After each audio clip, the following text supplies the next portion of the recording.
തിരുവമ്പാടിയിൽ വൈദ്യുതി വിച്ഛേദിച്ച സംഭവത്തിൽ KSEB MD Biju പ്രഭാകരനെതിരെ രൂക്ഷ വിമർശനവുമായി CPM Thiruvambady area committee secretary V K. Vinod. ഒരാൾ അക്രമം നടത്തിയതുകൊണ്ട് അവരുടെ വൈദ്യുതി കണക്ഷൻ വിച്ഛേദിച്ചത് അംഗീകരിക്കില്ല. സർക്കാർ തീരുമാനമാണ് വൈദ്യുതി പുനഃസ്ഥാപിക്കണം എന്നുള്ളത്.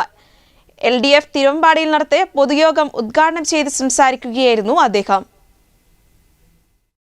തിരുവമ്പാടിയിൽ കെഎസ്ഇബി ഓഫീസിൽ അതിക്രമം കാട്ടിയ യുവാവിന്റെ വീട്ടിലെ വൈദ്യുതി വിച്ഛേദിച്ച നടപടിക്കെതിരെ സിപിഎം രംഗത്ത്.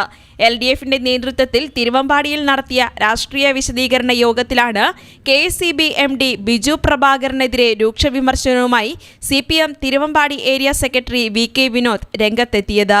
ബിജു പ്രഭാകരൻ ചെയ്ത കുറ്റം സർക്കാരിന് ഏറ്റെടുക്കാനാകില്ല. സർക്കാർ അത് അംഗീകരിക്കുന്നുമില്ല.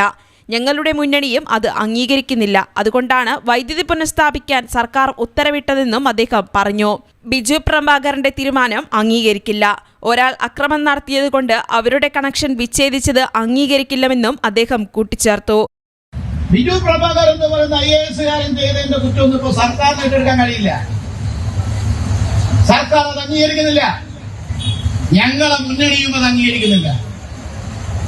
അതുകൊണ്ടാണല്ലോ ഡിസ്കണക്ട് ചെയ്തത് കണക്ട് ചെയ്യാൻ ഗവൺമെന്റ് തീരുമാനമാണ്, സർക്കാർ തീരുമാനമാണ്. ഡിസ്കണക്ഷൻ ഒരാള് അക്രമം നടത്തി എന്നുള്ളത് കൊണ്ട് ആ തീരുമാനം വെച്ച് ഡിസ്കണക്ട് ചെയ്ത കറണ്ട് പുനഃസ്ഥാപിക്കാൻ സർക്കാർ തീരുമാനമാണ്. ഞങ്ങളെല്ലാം ഇടപെട്ടതാണ്. അപ്പോ ബിജു പ്രഭാകരന്റെ തീരുമാനം ഞങ്ങൾ അംഗീകരിക്കുന്നില്ല. കെഎസ്ഇബി വിഷയത്തിൽ തിരുവമ്പാടിയിൽ നടത്തിയ പൊതുയോഗത്തിൽ എബ്രഹാം മാനുവൽ, ജോളി ജോസഫ്, കെ ഫൈസൽ, ബേബി മണ്ണംപ്ലാക്കൽ, ജോസ് അഗസ്റ്റിൻ എന്നിവർ പങ്കെടുത്തു. News bureau, Mukkam.